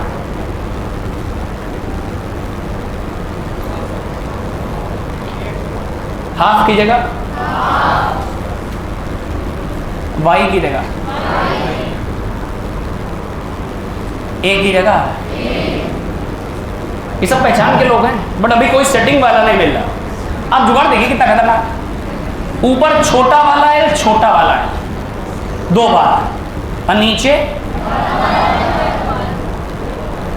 ये उस फार्मूले को हमने खाली लिखा है, कुछ भी परिवर्तन नहीं किया है। अब मैं आपको थोड़ी थोड़ी जानकारियां दे दूं, गौर कीजिएगा। आपको जानकारियां दे दूं, जैसे मुझे वाई का फार्मूला बताइए। वाई का फार्मूला नहीं, ज्ञान नहीं, केवल फार्मूला। लॉन्गिट्यूडनल स्ट्रेस अपॉन, बहुत बढ़िया, लॉन्गिट्यूडनल। 1 नंबर बात मन में रखना। अब सुनो, आगे सुनो, इधर। अब मुझे एक बात बताइए, स्ट्रेन का फार्मूला बताइए, आपको आता है? चेंज इन लंबाई विद रिस्पेक्ट टू। अरे छोटी छोटी बातें पूछ रहा है। अभी इस वाले सवाल में या इस वाले डिस्कशन में चेंज इन लंबाई छोटा वाला एल, इनिशियल लंबाई। बहुत ही बढ़िया बात। आप मुझे बताइए, हमारा जो तार है वो दिखने में किस शेप से मैच करता है? सर्कल से कि सिलेंडर से? बचपन से अब तक पढ़ते आए हो कि अगर वायर का क्रॉस सेक्शन एरिया ए और वायर की लंबाई एल है, तो सिलेंडर का वॉल्यूम क्या बेस का क्रॉस सेक्शन एरिया इनटू लंबाई हो जाएगी। सो वॉल्यूम बराबर एल या एल बराबर वॉल्यूम लिखा जा सकता है क्या? ये वो सारे आर्टिकल है जो मैं आपको इसमें सेट करके दिखाऊंगा। कम ऑन गाइस, देखिए ध्यान से। तार को खींचने में जितना करोगे काम, उतनी स्टोर हो जाएगी उसमें एनर्जी। पूरा नाम इलास्टिक पोटेंशियल। गौर कीजिएगा, सब कुछ सेट है। नीचे छोटा सा, नीचे बड़ा वाला एल, ऊपर बड़ा वाला, मतलब ये एक्स्ट्रा स्टेप है। 1 एल नीचे, 1 एल ऊपर। क्यों? क्योंकि सेम चीजों का ऊपर नीचे मल्टीप्लाई करने से चीजों के मतलब में कोई परिवर्तन। बट इसमें नोटिस करने वाली बात क्या है? छोटा एल अपॉन बड़ा एल। क्या बोला बेटा? छोटा L upon, actually this is change in लंबाई विद रिस्पेक्ट टू इनिशियल लंबाई, चेंज इन लंबाई विद रिस्पेक्ट टू इनिशियल लंबाई, एंड चेंज इन लंबाई विद रिस्पेक्ट टू इनिशियल लंबाई इज कॉल्ड सेटिंग। बन गई भाई साहब ने, ये स्ट्रेन बन गया। क्या बन गया? ध्यान से देखिए, तो ए और एल को मिला दिया जाए तो ए एल मिल करके, तो आगे देखिए बेटा, बातचीत ना करें। हाफ की जगह वाई की जगह एल मिलकर के वॉल्यूम वर्ड में लिखना। अच्छा, ये स्ट्रेन 1 बार की 2 बार? तो स्ट्रेन स्ट्रेन मिलकर क्या स्ट्रेन का स्क्वायर बन जाएगा? अब मल्टीप्लाई बाई, आप मानेंगे नहीं, पी वाई क्यू उठा के देखना, डायरेक्ट केवल फार्मूला ही पूछ लेता, वो भी नहीं बता पाते लोग। क्यों? क्योंकि इतनी सेटिंग दिमाग में नहीं याद रहती। अब सुनिए बेटा, इसको जितना छोटा से छोटा स्वरूप हो सके उस छोटे स्वरूप में ले जाएंगे। सुनिए, so U for energy is equal to something something something. ये वॉल्यूम को नीचे ले आओ जरा, वॉल्यूम को। जितनी भी बड़ी आकृतियां होती हैं, जैसे हम कैपेसिटर जब पढ़ेंगे, तो कैपेसिटर के अंदर टोटल एनर्जी कितनी है, हम इससे कोई मतलब। मैंने कई दफे आपको एग्जांपल दिया है कि ड्रम भर शरबत बने, 10 किलो 20 किलो 25 किलो मिठाइयाँ बने। इट इज नॉट कंपलसरी कि आप सारी खा के देखो तभी कहोगे वाह बहुत मीठी थी। अब अगर उसका जरा सा टुकड़ा, अगर उसके यूनिट वॉल्यूम को टेस्ट कर लोगे तो पूरी बॉडी का आइडिया मिल जाएगा, पूरे मटेरियल का आइडिया मिल जाएगा। बस आपको ऐसे ही करना है। कैसे करना है कि एनर्जी की जगह एनर्जी रखिए, वॉल्यूम को नीचे लाइए, तो बन जाएगा एनर्जी पर यूनिट वॉल्यूम। क्या बना बेटा? Energy per unit. बराबर की जगह बराबर आएगा, हाफ की जगह वाई की जगह मल्टीप्लाई बाई, क्या ये स्ट्रेन का स्क्वायर आएगा? स्ट्रेन का स्क्वायर। मन में सोचो, वाई हाफ की जगह हाफ, बुद्धिमान बनो। क्या मैं स्ट्रेन की 2 पावर को स्ट्रेन इंटू स्ट्रेन लिख सकता हूं? और मन में सोचो बच्चों, अगर वाई के साथ स्ट्रेन को गुणा कर दिया जाए तो स्ट्रेन इंटू वाई मिलकर क्या स्ट्रेस जैसा टर्म बन जाएगा? तो अगर y के साथ एक स्ट्रेन की पावर मिला दी जाए तो क्या स्ट्रेस बन जाएगा? अब ध्यान सोचना, हाफ की जगह y और स्ट्रेन की एक पावर मिलकर के स्ट्रेस बन जाएगा। क्या स्ट्रेन की एक पावर जिंदा है? This is formula chart. और ध्यान से देखें, सीखे समझे। Everything like beautiful, everything like wow, क्या बोलते हैं सर? क्या था? So beautiful, so elegant, just like wow. तो इतना क्लियर हो गया? किसी के मन में कोई डाउट? हर पन्ने से एक सवाल के हिसाब से इस पन्ने के एक सवाल का बस छोटा सा आंसर दे दो। मेरा जो फोर्स है,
एक स्ट्रेन मिलाकर के स्ट्रेस बना देना, तो और सुंदर फार्मूला बन जाएगा। वॉल्यूम एनर्जी पर यूनिट बराबर half of stress multiply by. कोई समस्या?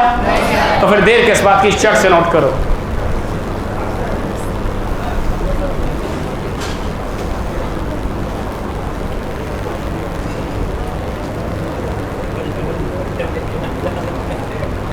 चलो जल्दी करो।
डन बेटा?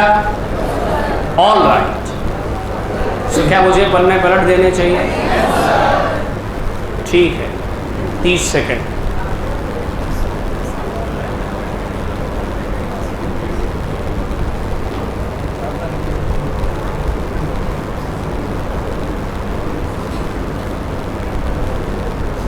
किसी भी प्रकार का आलस ना आने दें, पूरा फोकस करके चीज़ों को समझें, क्योंकि अब आपका जो रिवर्स काउंटडाउन है वो शुरू हो चुका है। रिवर्स काउंटडाउन का मतलब आपके पास अब सीखी गई हर चीज़ आपके मान के चलिए काम आएगी। तो धीमे धीमे अपने फार्मूला बैंक को भी अच्छा करते चलें। और इस समय ऐसा है कि थोड़ा सा आलस आएगा आपको, है ना। ये वैसा ही सीजन है कि पंखा चलाओ तो भी ठीक है, ना चलाओ तो भी ठीक है। तो थोड़ा सा बच के रहना प्लीज़, अपने स्वास्थ्य का भी ध्यान रखें। क्या बच्चों में पन्ना पलट दूँ? पक्का पढ़ा है? कम ऑन फिनिश इट, जल्दी करें, बहुत तेजी के साथ।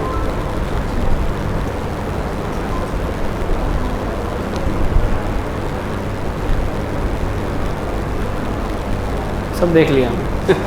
क्या फ़ायदा छुपाने से, बेहतर है बता दो क्या चल रहा है।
चलिए,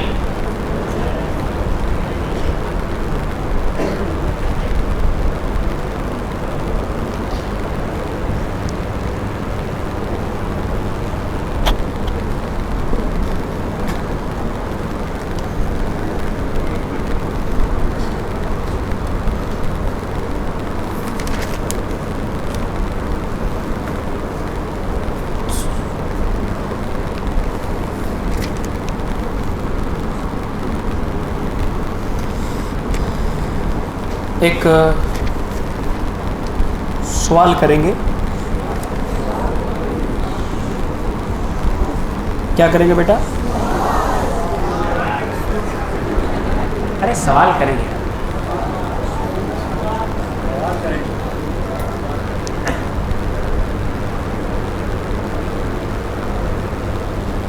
चलो,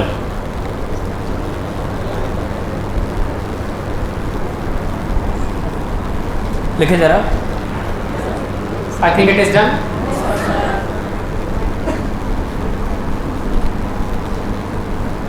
प्लीज जल्दी करो बच्चों। 1 2 3, बस 3 सवाल है।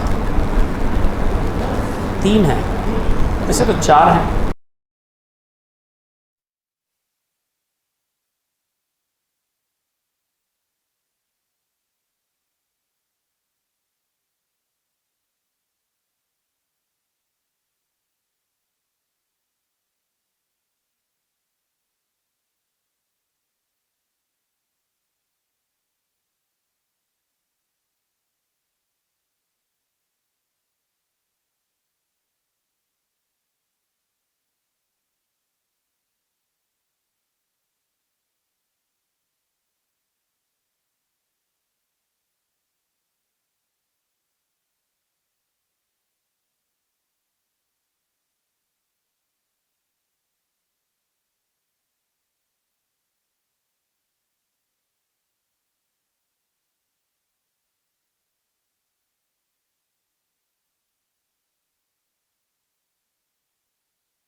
its diameter is double that of second wire. Its diameter is double that of second wire.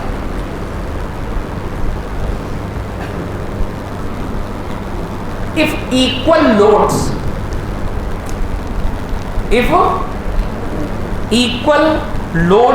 are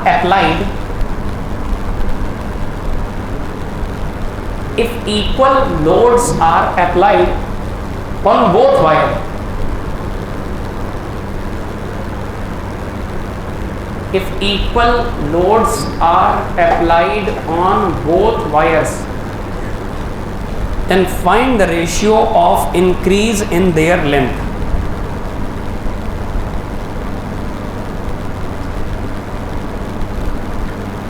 Find the ratio of increase in their length.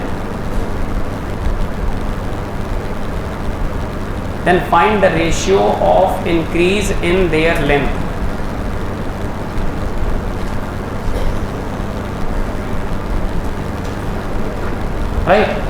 सो बच्चों, उम्मीद करता हूं कि आपने चीजें समझी। अब बहुत मजे के साथ मिलकर हम लोग करेंगे एक बढ़िया अच्छा सवाल, बिल्कुल छोटा अच्छा सवाल है स्टार्टअप के लिए। सुनो, जब भी कभी ऐसा कोई भी एग्जाम्पल आपके सामने आए इसमें दो एक्सपेरिमेंटल वायर की चर्चा हो, तो आप बेहतर है आप कॉलम बना के चीज़ों को अलग अलग लिख सकते हो। जैसे आप इधर लिख सकते हो वायर नंबर 1 के संबंध में सारी बातें, और इधर आप लिख सकते हो दूसरे तार वायर नंबर 2 के विषय में सारी बातें। अब मेरी बात सुनिएगा, खाली सुनते रहना। जैसे क्या बोला गया है, अब सुनो डेटा भरने का तरीका क्या है। सवाल की पहली लाइन, दो वायर सेम मेटल के, और सेम मेटल का मतलब मटेरियल सेम है तो उनकी प्रॉपर्टी सेम होगी, उनका यंग मॉडुलस सेम होगा। बिल्कुल तुरंत दिमाग में, उनका जो इलास्टिक बिहेवियर होगा वो सेम होगा। यंग मॉडुलस है तो यंग मॉडुलस सेम होगा, बल्क है तो बल्क सेम होगा, ई सेम होगा, वाई सेम होगा। समझ पाए? अच्छा, और क्या बोला गया? बोलो। Length of first wire is half of, मतलब अगर सेकंड वाला एल लंबाई का है तो पहला वाला दूसरे का आधा है, तो क्या पहला वाला L/2 हो जाएगा? एक कैरेक्टर ये मिलाते जाना, सही है। और एक बात बोली उसने, क्या बोली बेटा? और and double diameter that of second, मतलब अगर सेकंड का डायामीटर d है तो इधर वाले का डायामीटर 2d होगा। सही बात है बेटा? पक्का। एक छोटी सी बात तुरंत याद रखिए, तुरंत, बार-बार नहीं बताऊंगा। डायामीटर का रेडियस के साथ एक कनेक्शन होता है। बोलो क्या कनेक्शन होता है? किसी भी मटेरियल के क्रॉस सेक्शन की या मेटल वायर के क्रॉस सेक्शन का अगर डायामीटर d है, कितना बेटा? तो इसमें रेडियस 2 बार आई होगी। मतलब इस बात को लिखते हैं कि डायामीटर d बराबर r 2r, d बराबर 2r। अब लॉजिकली सोचो, अच्छा डायमीटर, इसको हम ऐसे बोल सकते हैं, विज्ञान के विद्यार्थी आपको प्रोपोर्शनलिटी पढ़ना समझना आता है तो आप लिख दीजिए डायमीटर बराबर 2r, या अगर कांस्टेंट हटाओगे तो प्रोपोर्शनलिटी आ जाएगी, तो आप लिख सकते हो diameter is directly proportional to radius. मतलब जो रिलेशनशिप डायमीटर का होगा, जो रिलेशनशिप क्या बिल्कुल वैसा रिलेशनशिप रेडियस का होगा? तो जरा बोल के बताओ क्या मतलब हुआ इस बात का, कि अगर पहले का डायमीटर दूसरे के डायमीटर का 2 गुना है तो पक्का रेडियस के मामले में भी पहला वाला दूसरे वाले का 2 गुना होगा। सरल शब्दों में अगर ये d डायमीटर है तो ये 2d होगा, या अगर ये r रेडियस है तो ये वाला 2r होगा। नहीं समझे? अरे पागल, डायमीटर दुगना है तो रेडियस भी दुगना होगा, दोनों ही चौड़ाई के सिंबल है। अगला क्या बोला? कह रहा दोनों में सेम लोड लगा दो, सेम फोर्स लगा दो, सेम वेट लगा दो, सेम फोर्स लगा दो। तो कह रहा है दोनों की लेंथ का जो चेंज है, दोनों का इंक्रीमेंटल लेंथ बताओ। तो मान लीजिए पहले वाले का इंक्रीमेंटल लेंथ कितना हो जाएगा? डेल्टा L1, और दूसरे वाले का, तो मैं यही दोनों का रेशियो, पूरी बात समझ लो। जो आपके पास लैंग्वेज के फॉर्म में सवाल लिखा है उसी सवाल का डेटा हमने चार्ट के फॉर्म में बना दिया। हमारा सवाल सॉल्व होने को तैयार है। देख लीजिए, अब हमसे कह रहा है L1 L2 मतलब डेल्टा L1। सुनो, हम कह रहे हैं सब ज्ञात एल लेने, पहले मुझे बताओ, सोच समझ के आंसर देना, और आप आंसर दे सकते हो। क्या तुम्हें यंग्स मॉडुलस का फार्मूला आता है? चलो बता दो बेटा। यंग्स मॉडुलस बराबर है, ऊपर स्ट्रेस रहेगा और नीचे स्ट्रेन रहेगा। सही बात है। क्या तुम्हें जो सवाल पूछा गया है वो डेल्टा एल का है क्या? डेल्टा एल को ऊपर ले जाओ, वाई को नीचे ले जाओ। चलो नया फार्मूला बताओ बेटा। डेल्टा एल बराबर एफ एल अपॉन ए वाई। बोलो हाँ कि ना? क्या एक नंबर बात है? अब जरा दिमाग लगाओ, हमने डेल्टा एल पर फोकस क्यों किया? अच्छा एक छोटी सी बात, कंफ्यूज मत होना। अगर लेंथ कैपिटल एल लेना तो कैपिटल एल का डेल्टा एल लेना, अगर लेंथ गलती से सवाल में स्मॉल एल लेना तो इसे स्मॉल डेल्टा। इसमें प्लीज कंफ्यूज मत होइएगा। सही बात है। हमें दोनों की डेल्टा एल का रेशियो चाहिए। चलो फार्मूला बना के बताओ, रेशियो बना के बताओ। आपने कहा सर कोई बहुत कठिन काम थोड़ी है, हम तो लिखेंगे। मेरे साथ साथ दीजिएगा, वो फार्मूला बाद में इस्तेमाल करना, पहले सवाल पूछ रहा delta L1 delta L2 increase in length का रेशियो। चलो बोलो बेटा, डेल्टा L1 अपॉन डेल्टा, चलो फार्मूला बोलो बेटा, पहले वाले का फार्मूला। हाँ, पहले वाले का फोर्स, पहले वाले की लंबाई अपॉन पहले वाले का एरिया, पहले वाले का वाई। अब नीचे आ जाओ, अगला बोलो बेटा। ये सब पहले वाले का, सब डब्बे बंद कर दो, ये लिख दो पहले वाले वाई। अरे बोलो यार। अब अगला बोलो बेटा, सेम बात, फोर्स लेंथ एरिया वाई। ये किस वायर का? दूसरे वाले वायर। अभी काटिएगा मत, अभी तो हमने अभी डेटा भरा कहाँ, अभी तो खाली फार्मूला बना करके रेशियो लिख दिया। अब मेरे साथ साथ बोलते जाना बेटा। अगर तुम सच्चे मायने में समझे हो तो आप जितना डेटा आपके सामने इन कॉलम्स में भरा है, बस आप इनको 1 2 में भरवाते जाइए। चलो बोलो बेटा, पहले बताओ फोर्स कितना? दोनों में फोर्स सेम है, सेम लोड अप्लाई किया गया। तो पहले वाले में अगर W लोड लगाओगे तो दूसरे वाले में भी लंबाई कितनी बेटा? पहले तार की लंबाई बोलना पड़ेगा, L है कि L/2? अच्छा भाई, एरिया कितना? पहले वाले का एरिया क्या पाई 2r² हो जाएगा? अरे यार, एरिया ऑफ क्रॉस सेक्शन तो सर्कल का लोगे, सर्कल का एरिया पाई r²। तो पहले वाले वायर में पाई 2r²। अगला बोलो बेटा, y की जगह y सेम रहेगा। नेक्स्ट, पहले वाले वायर में जो लेंथ थी, लेंथ की जगह लेंथ लिखा, एरिया में पाई 2r² लिखा। अगला वाला वायर बोलना बेटा, तैयार हो जाओ। वायर नंबर 2 के बारे में ये डेटा उठाना, ये वाला। चलो बोलते जाओ। फोर्स की जगह सेम लोड लगा है W, लंबाई कितनी है? L है, अपॉन एरिया की जगह अब की बार पाई r², और यंग मॉडुलस की जगह Y सेम क्यों है? क्योंकि मेटल जो कटे सो काट लो। लेट्स डू काटा बीटी। W से, L से, पाई से, Y से, बस खबरदार। अगले स्टेप में बढ़ेंगे, ध्यान से देखिए। मुझे लगता है नीचे केवल r² बचा और ऊपर ध्यान से देखो, 2 दूनी 4 दूनी, तो ऊपर बचा है 1/8 r²। देख लीजिए, 1/8 r² और नीचे बचा है 1/r²। मेरा मन कहता है r² से क्या लास्ट में आंसर 1/8 आया है? सो पहले का change in length with respect to दूसरे के चेंज इन लेंथ का जो रेशियो क्या 1:8 आएगा? आप में से कितने लोगों ने अपने मन से कर लिया था? बहुत बढ़िया, very good, well done, don't do it. एक सुनो यार, एक बार बेटा ये बताओ, ये रिलेशन क्लियर हो गया ना? ये कंफ्यूज तो नहीं करेगा? जो रिलेशनशिप डायामीटर का होता है डिट्टो सेम रेडियस का होता है, जो कि दोनों डायरेक्टली प्रोपोर्शनल। बस इसमें कंफ्यूज मत होना, नोट कर लो। पहले सवाल पढ़ के रुक जाओ, मैं फिर एक बार बोल रहा हूँ उन बच्चों के लिए जिनको जरा सा भी कंफ्यूजन हुआ। सवाल पढ़ के कॉलम बना के वायर नंबर 1 का, वायर नंबर 2 का कंपैरेटिव डेटा, डेटा नहीं कंपैरेटिव, कौन किसका आधा कौन किसका दुगना, वो लिख लीजिए। फिर चेंज इन लेंथ का रेशियो पूछा है, चेंज इन लेंथ का फार्मूला बना लीजिए और फिर दोनों के लिए अलग अलग डेटा रख के फार्मूला लगाइए, कट पिट कर आंसर आपके सामने। अगला सवाल,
आते नहीं।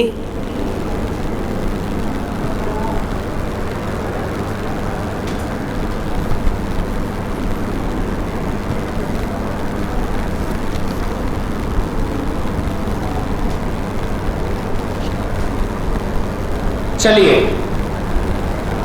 अगले सवाल की तरफ बढ़ेंगे।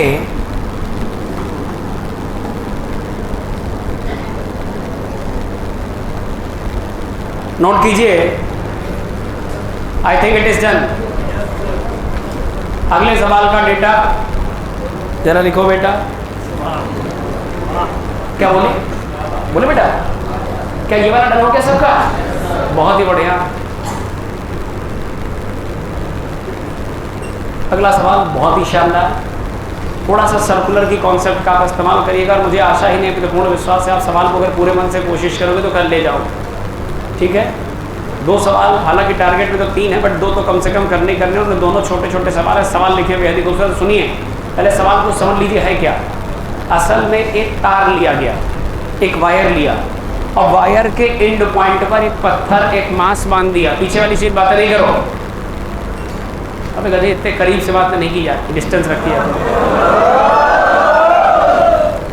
ये सब आपके लिए नहीं था, फिर भी आपको मजा आ रहा, गंदी बात है सब। सुनो, आपने एक वायर लिया और वायर के एंड पॉइंट पर वायर के एक पत्थर बांध दिया और पत्थर को खूब कस के ऐसे नचाया।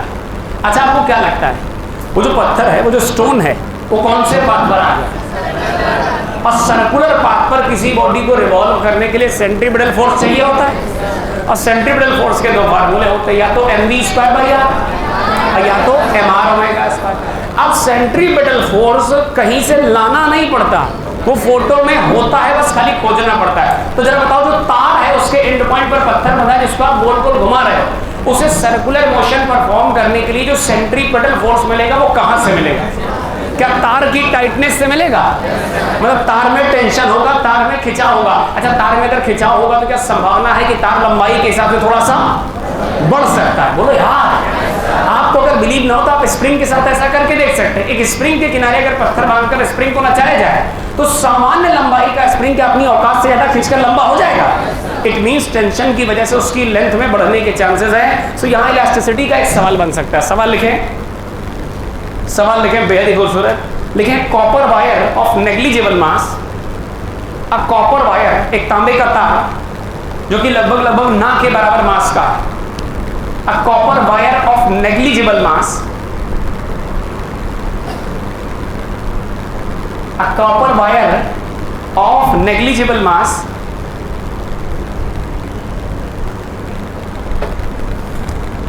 a copper wire of negligible mass, comma, length 1 meter,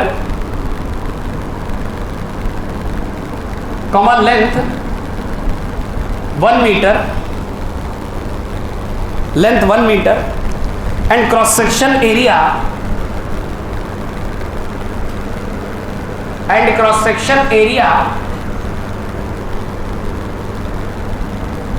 a copper wire of negligible mass, length 1 meter and cross section area। अच्छा, एक अच्छी बात, इस सवाल में आपको क्रॉस सेक्शन एरिया कैलकुलेट करने की जरूरत नहीं है। क्रॉस सेक्शन एरिया डायरेक्ट दिया है। Cross section area 10⁻⁻6 metre square and cross section area 10⁻⁻6 metre square is kept on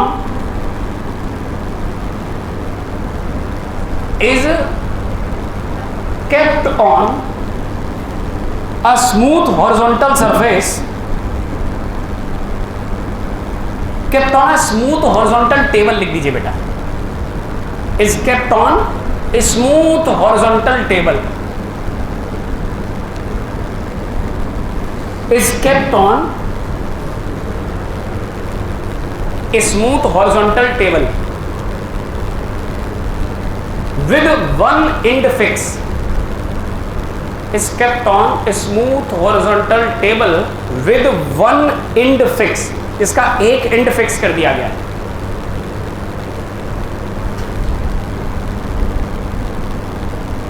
आगे लिखिए, a ball of mass 1 kg, और कीजिएगा बेटा, A ball of mass 1 kg,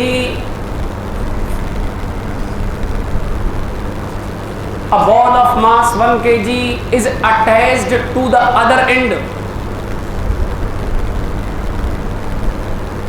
A ball of mass 1 kg is attached to the other end.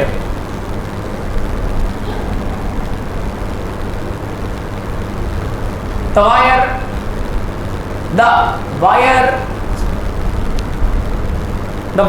and the ball, the wire and the ball are rotating. तार और गेंद दोनों ही rotate कर रहे हैं. The wire and the ball are rotating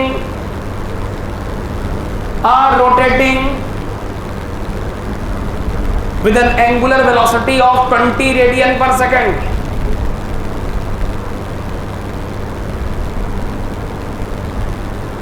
With an angular velocity of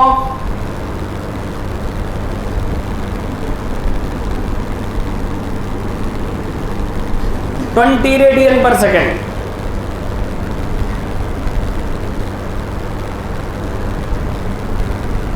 If elongation in the wire, यदि wire की लंबाई में होने वाली वृद्धि अर्थात elongation, if elongation in the wire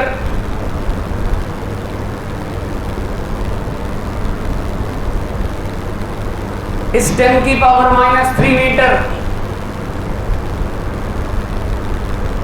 if elongation in the wire is 10 की power -3 metre, then obtain Young modulus of copper. Then obtain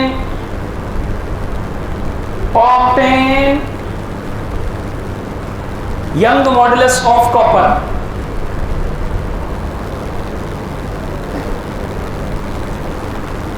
Obtain Young's modulus of copper. सवाल को इसकी भाषा में और सरल किया जाए, फोटो डायग्राम बनाकर और डेटा भी लिखा जाए. तो समझिए बच्चों, सवाल कुछ ऐसा, मैं आपको फोटो दिखा सकता हूं कि असल में एक स्मूथ टेबल है, तब भी चलेगा, बट बना देंगे तो उससे आपको थोड़ा सा सवाल का बेसिक अच्छा आइडिया मिल जाए. टेबल के सेंटर से बांधकर एक तार ऐसा है, ऐसा तार जिसकी लंबाई 1 मीटर है. इसके एंड पॉइंट पर ऐसे एक वजन रखा गया है, m मास कह लो, या चाहे तो m की वैल्यू को 1 किलो भी दिखा सकते हैं. और इसे इस राउंड टेबल के साथ गिन्नी की तरह नचाया जा रहा है. नाचते वक्त जो किनारे बंधा मास है वो भी चक्कर मार रहा 20 रेडियन पर सेकंड के हिसाब से, और तार भी चक्कर मार रहा. ये सभी इस एक्सेस के अबाउट 20 रेडियन पर सेकंड से चक्कर मार रहे हैं. बड़ी अच्छी बात है, न आरपीएम दिया है, रेवोल्यूशन पर मिनट दिया है, ना आरपीएस दिया. उसने रेवोल्यूशन की बात नहीं की, डायरेक्ट ओमेगा की वैल्यू रेडियन पर सेकंड में दी.